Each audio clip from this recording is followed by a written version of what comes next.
يستعد نادي الوداد الرياضي لكرة القدم تحت قيادة مدربه الجنوب افريقي رولاني موكوينا لاجراء تغييرات جذرية في تشكيلته تحضيرا لبطولة كأس العالم للأندية 2025 التي ستقام في الولايات المتحدة بمشاركة 32 فريقا.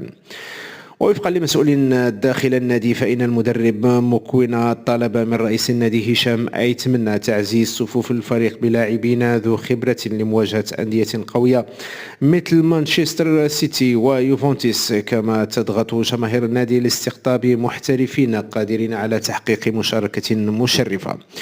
وكشف المصدر أن رئيس النادي بدأ بالفعل في التفاوض مع نجوم مغاربة مثل حكيم زياش، سفيان بوفال، رومان سيس، عبد الحميد الصيباري، إلى جانب أسماء عالمية منها الكولومبي خامس رودريغيز، مع الحرص على سرية المفاوضات.